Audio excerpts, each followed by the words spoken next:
Hello everybody and welcome to Calculus. Today we'll be talking about the three major subtopics of calculus and what exactly it entails and the possible use cases of calculus in our real world. Let's start off by listing out these three major topics that I was talking about. First, we have the concept of limits. Second, we have derivatives. And third, we have integrals. And it's really important that we understand all of these concepts as we go because they build upon each other. Limits are important for derivatives, and derivatives are important for integrals, and so on and so forth. Let's quickly talk about what limits are, derivatives, and integrals are, and what we might be using them for. Limits have always reminded me of the end behaviors that we've learned back in Algebra 2. So what exactly is end behavior? It is the behavior of the function at its endpoints and what exactly the function might be reaching towards at its end.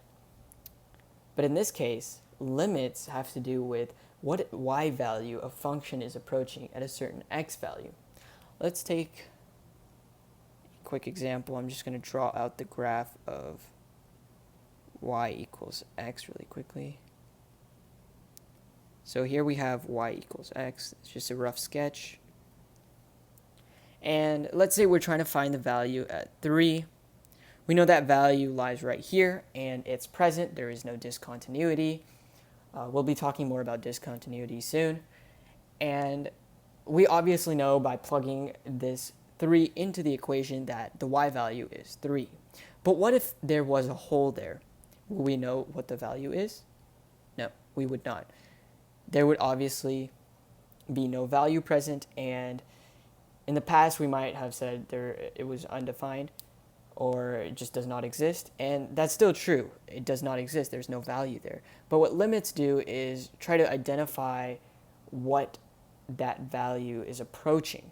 So what y value a function might be approaching with a given x value, in this case 3. Now let's talk about what derivatives are. To simply put it, derivatives is the slope of the function. It's the slope value of the function. And it's really weird how we might think of it as the slope value of a function because we normally think of the slope to be m in a linear equation sort of thing, as you can see right here, for example, and we have the m value of 1. So we know the slope of this linear graph is 1. But what if we are presented with a graph of x squared? How is it possible that we have a slope there? Well, when you use derivatives, you're finding the slope or the change of the graph over a period of time. And this comes in the form of another function, which we will be talking about in the future. And if you were to try to find the slope at a certain point, that's also possible, thanks to derivatives as well. So let's quickly just draw maybe a negative x squared graph. I know this is pretty bad. It's just a rough sketch. And we know maybe at this point right here, we have no slope value. So the slope is 0 here because it's basically flat. So if we draw a tangent line, we are presented with a 0 slope.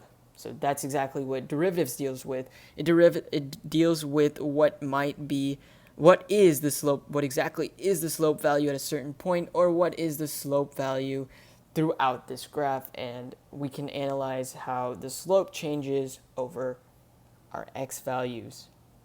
And lastly, we're presented with integrals, the last topic, and integrals has to do with the area underneath the curve. So let's go back to this y equals x function, and I'll just draw out what an integral might look like. It would just be the area underneath this graph right here.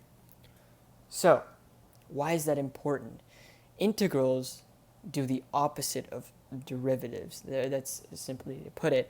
And once you're given a derivative of a function, you can use integrals to find the original function, or in this case, you can find the value between two different values, you can find the value of the original function over that time period.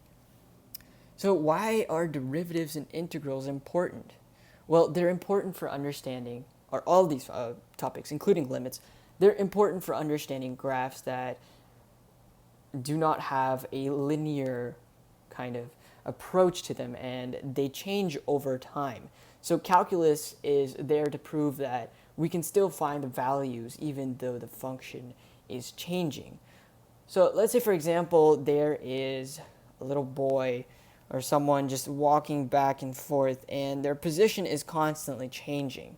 The boy might be walking forward, he might be walking backward, and it's kind of unpredictable as to what his movement is. And you are wanting to figure out what his position is. Well, that's really easy. You can just define that area, and let's say he's moving on some sort of number line that you've placed right here, and he's moving back and forth.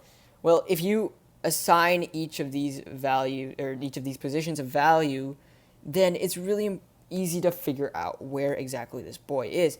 And at this point, he's at the position of -2. But what about his speed? How fast is he moving?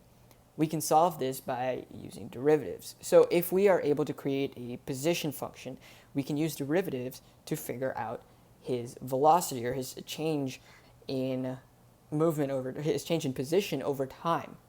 And lastly, we can use integrals to take that change in position over time, his velocity, and convert that back into his position values. So it's really important to understand position, velocity, and acceleration, and many other concepts, which we will be getting into further later on. Thank you for watching this video.